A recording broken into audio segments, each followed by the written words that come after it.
7월 10일 금요일 SK 하이닉스에 가격표가 하나 더 붙습니다. 같은 회사, 같은 주식인데 서울에 하나, 뉴욕에 하나, 시장은 들떠 있습니다. 드디어 제값 받으러 간다고 목표가 350만원 이야기까지 나옵니다. 그런데요, 가격표 두 장을 30년 가까이 달고 살아온 회사가 이미 있습니다. 대만의 TSMC. 지난 1년 이 회사의 두 가격표가 같았던 날은 단 하루도 없었습니다. 한쪽이 항상 비쌌습니다. 평균 21.2%. 어느 쪽이 비쌌을까요? 그리고 다음 주부터 내 하이닉스는 어느 쪽 가격표를 따라가게 될까요? 오늘 풀 질문은 3개입니다. 다음 주에 정확히 무슨 일이 벌어지는 건지, 왜 하필 1779만 주라는 어중간한 숫자인지, 그리고 미국에서 제값을 받으면 코스피에 있는 내 주식도 같이 오르는 건지 하나씩 가보죠. 먼저 사실관계부터. 하이닉스가 새 주식 1779만 주를 찍습니다. 전체 주식의 2.5%, 이걸 미국 나스닥에 팔아서 45조 원을 조달할 계획입니다. 45조가 어느 정도냐면 대한민국 국민 한 사람당 90만원 가까이 걷는 것과 같은 돈입니다. 예탁증서, 그러니까 ADR이라는 방식으로는 역사상 최대입니다. 2014년 알리바바가 세운 218억 달러 기록이 12년 만에 깨집니다. 전체 공모로 봐도 지난달 스페이스X 다음 자리를 노리는 규모입니다. 일정은 코앞입니다. 7월 9일에 공모 가격이 정해지고 7월 10일에 나스닥에서 거래가 시작됩니다. 미국 티커는 SKHY. 타이밍이 왜 지금인지는 주가가 말해줍니다. 1년 전 24만원대였던 이 주식, 지금 256만원입니다. 회사 전체 값으로 1800조가 넘습니다. 그런데 여기서 하나 짚고 가야 합니다. 미국에 파는 건 주식 그 자체가 아닙니다. 새 주식 1779만 주는 전부 시티은행에 맡겨집니다. 그리고 그 주식이 진짜 있다는 보관증을 찍어서 그 보관증을 나스닥에서 사고 팔게 합니다. 이 보관증이 ADR입니다. 보관증은 원주 한 주를 10장으로 쪼갭니다. 한국에서 256만원짜리 한 주가 미국에서는 25만원짜리 표 10장이 되는 거죠. 뉴스들도 여기서 헷갈렸습니다. 보관증 수를 주식수와 똑같이 쓴 기사가 많은데 공시 원문을 열어보면 10배입니다. 보관증은 1억 7,790만 장이 찍힙니다. 그런데 공시를 읽다 보면 걸리는 숫자가 하나 있습니다. 왜 하필 1779만일까요? 45조를 뽑겠다는 회사치고는 숫자가 묘하게 어중간하죠. 이왕이면 시원하게 2천만 주. 이러면 안 되는 걸까요? 안 됩니다. 이 숫자는 고른 게 아니라 계산돼서 나온 겁니다. 하이닉스의 최대 주주는 SK스퀘어입니다. 1억 4,610만 주. 지분으로 20.5%를 들고 있습니다. 그리고 법이 하나 있습니다. 지주회사는 상장 자회사의 지분을 20% 밑으로 떨어뜨리면 안 됩니다. 새 주식을 찍으면 전체 주식수가 늘어나죠. SK스퀘어가 가진 주식수는 그대로인데 전체 판이 커지니까 지분율이 저절로 내려갑니다. 그럼 계산이 하나 나옵니다. 20%를 지키려면 전체 주식이 7억 3,050만 주를 넘으면 안 됩니다. 지금 주식수가 7억 1,270만 주. 빼면 새로 찍을 수 있는 최대치는 1779만 7,635주. 만주 아래를 1779만 주입니다. 법이 허락하는 마지막 한 주까지 꽉 채운 숫자라는 얘기입니다. 상장이 끝나면 SK스퀘어의 지분은 정확히 20.0%가 됩니다. 여유분 없이 딱 경계선까지. 이번 기회에 뽑을 수 있는 돈을 전부 뽑겠다는 뜻으로 읽히는 대목입니다. 여기서 걱정이 하나 나올 법합니다. 새 주식이 풀리면 기존 주주 몫이 얇아지는 것 아니냐, 물량 폭탄 아니냐, 반전이 하나 있습니다. 하이닉스는 올해 2월 9일 갖고 있던 자사주 1530만 주를 대거 없앴습니다. 전체 2.1%, 없앤 게 1530만, 새로 찍는 게 1779만. 연초와 비교하면 주식수는 0.3% 늘어나는 셈입니다. 45조를 새로 뽑는데 주식수는 사실상 제자리라는 뜻입니다. 숫자의 정체는 풀렸습니다. 다음은 돈의 행선지입니다. 45조는 어디로 갈까요? 공시의 용도가 전부 적혀 있습니다. 전액 시설자금, 운영자금도 빚 갚는 돈도 아닌 100% 공장과 기계입니다. 갈래는 3개입니다. 용인 반도체 단지의 첫 번째 공장에 31조, 청주의 패키징 공장 PNT7에 19조, 그리고 EUV 노광기라는 기계를 사는데 12조. EUV 노광기는 빛으로 반도체 회로를 새기는 기계인데 이걸 만들 수 있는 회사가 지구에 딱 한 곳, 네덜란드의 ASML 뿐입니다. 계약 금액이 유로로 69억, 우리 돈 12조입니다. 그러니까 돈의 흐름이 이렇게 그려집니다. 뉴욕에서 모인 미국 큰손들의 달러가 태평양을 건너 경기도 용인과 청주의 땅과 공장으로, 그리고 그중 12조는 다시 유럽으로 건너가 네덜란드 기계값이 됩니다. 미국 돈으로 한국에 공장을 짓고 유럽 기계를 사는 그림입니다. 여기서 자연스러운 질문 하나. 하이닉스는 올해 첫 석 달 동안 40조를 벌었습니다.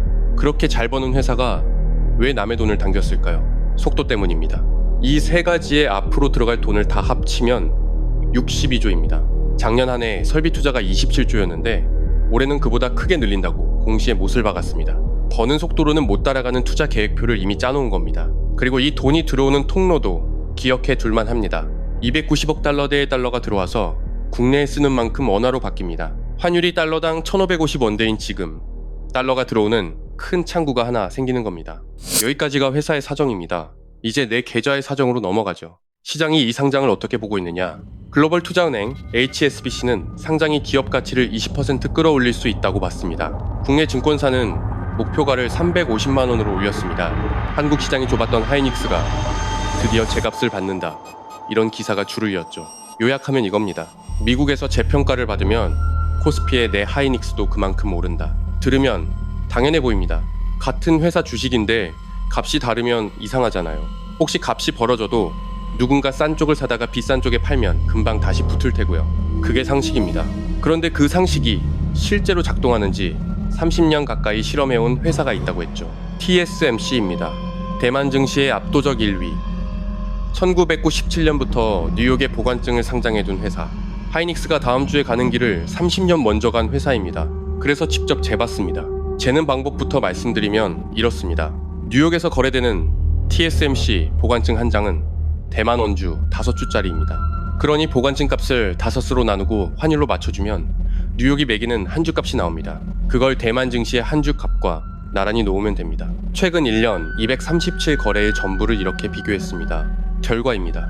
237일 중에 뉴욕이 더 비쌌던 날 237일 하루도 빠짐없이 뉴욕이 비쌌습니다. 웃돈은 평균 21.2%, 가장 좁혀졌을 때가 10%일 때, 벌어질 때는 32%까지 갔습니다. 같은 회사, 같은 이익에 대한 값인데 뉴욕 가격표가 1년 내내 20%씩 더 비쌌다는 얘기입니다. 거래도 뉴욕이 주인공입니다. 하루 거래 대금이 뉴욕 65억 달러, 대만 26억 달러. 이 회사 주식 거래의 71%가 뉴욕에서 돕니다. 여기서 아까 숫자 하나 기억나시나요? 시장이 하이닉스에 기대한다는 재평가 폭 20%, TSMC에서 30년 가까이 실측되는 웃돈 21.2%, 거의 같은 숫자입니다. 그러니까 재평가라는 건 실제로 있습니다. 뉴욕은 정말로 더 쳐줍니다. 문제는 그 웃돈이 붙는 자리입니다. 대만 원주가 아니라 뉴욕의 보관증에 붙어 있습니다. 아니, 그러면 아까 그 상식은요, 싼 원주를 사다가 보관증으로 바꿔서 뉴욕에 팔면 앉아서 20%인데 전 세계 펀드들이 그걸 가만히 두고 볼까요? 여기가 오늘 영상에서 제일 중요한 문입니다. 보관증과 원주 사이에는 문이 2개 있습니다. 하나는 뉴욕에서 서울 방향, 보관증을 반납하고 원주를 찾아오는 문, 이 문은 열려 있습니다. 다른 하나는 서울에서 뉴욕 방향, 원주를 맡기고 보관증을 새로 받는 문, 이 문이 잠겨 있습니다. 한국 자본시장법의 시행령에 이렇게 되어 있습니다. 원주를 맡겨 보관증을 새로 만들려면 회사의 사전 동의가 필요하다. 예외는 딱 하나, 이미 원주로 바뀌어 빠져나간 수량만큼 도로 채울 때뿐. 무슨 뜻이냐면 보관증의 총량이 사실상 묶여 있다는 겁니다. 미국 투자자가 아무리 사고 싶어도 보관증은 처음 찍은 만큼에서 늘어나지 않습니다. 수요는 넘치는데 공급이 잠겨 있으니 웃돈이 뜹니다. 그리고 그 웃돈을 눌러줄 차익 거래의 문이 잠겨 있으니 뜬 채로 유지될 수 있습니다. 대만도 같은 구조입니다. TSMC의 21%는 시장의 실수가 아니라 문이 만들어낸 구조물인 겁니다. 이쯤에서 이런 생각이 드실 겁니다. 어쨌든 회사가 재평가되는 거면 원주도 결국 따라오르는 것 아니냐. 따라 움직입니다. 실제로 두 가격은 장기로 같은 방향으로 갑니다. TSMC 대만 원주도 지난 1년 2배가 넘게 올랐습니다. 하지만 같은 1년 동안 20%짜리 간격은 한 번도 닫히지 않았습니다. 간격을 좁힐 방향의 문만 잠겨 있으니까요. 원주, 주주도 벌 수는 있습니다. 다만 뉴욕이 쳐주는 웃돈, 그 부분만은 원주 계좌로 들어오지 않는 구조라는 겁니다. 여기서 실험을 하나 더 했는데 이건 제 가설이 깨진 얘기입니다. 전 처음에 이렇게 생각했습니다. 뉴욕 상장까지 하면 하이닉스 가격은 사실상 밤에 정해지는 것 아니냐. 기준부터 세웠습니다. 전날 종가에서 다음날 시가까지 우리 장이 닫혀있던 사이의 변화를 밤, 시가에서 종가까지 장중의 변화를 낮. 먼저 TSMC 대만 원주로 돌려보니 가설 그대로였습니다. 1년에 2배 넘게 오르는 동안 낮의 변화만 이어붙이면 고작 18%, 상승분 대부분이 밤 사이에 만들어져 있었습니다. 대만 시장은 아침마다 밤새 뉴욕이 정해놓은 가격을 받아쓰고 있었다는 거죠. 그런데 하이닉스로 돌려보니 최근 1년은 반대였습니다. 9배가 되는 동안 낮만 이어붙이면 3배 반, 밤만 이어붙이면 2배 반, 낮이 더 컸습니다. 가설은 버렸습니다. 지금까지 하이닉스는 한국의 낮이 끌어올린 주식이 맞습니다. 다만 이 잣대는 버리지 않고 가져갑니다.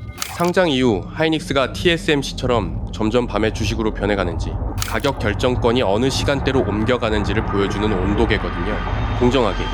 다른 점도 말씀드려야죠. TSMC는 뉴욕의 풀림 물량이 크고 30년 가까이 쌓인 구조입니다. 하이닉스 보관증은 다음 주에 처음 태어나고 물량도 전체 주식의 2.5% 뿐입니다. 그래서 하이닉스에서도 웃돈이 반드시 뜬다. 이건 지금 아무도 장담할 수 없습니다. 오늘 확인된 건 하나입니다.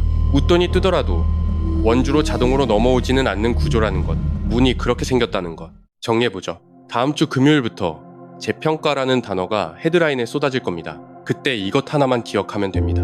그 재평가와 내 계좌는 서로 다른 가격표를 보고 있을 수 있다. 그리고 이건 하이닉스 주주만의 얘기가 아닙니다. 이 한 종목이 코스피 바구니의 4분의 1입니다. 인덱스 펀드로든 연금으로든 코스피에 발을 담근 사람 전부가 어떤 식으로든 엮여 있습니다. 마침 지금 코스피는 200일 평균보다 55% 위에 있습니다. 지난 30년을 통틀어 상위 1.4%에 드는 아주 뜨거운 자리입니다. 뜨거운 장에서 나오는 뜨거운 헤드라인일수록 어느 가격표 얘기인지 구분하는 눈이 필요합니다. 다행히 이건 직접 확인할 수 있습니다. 계산기 하나면 됩니다.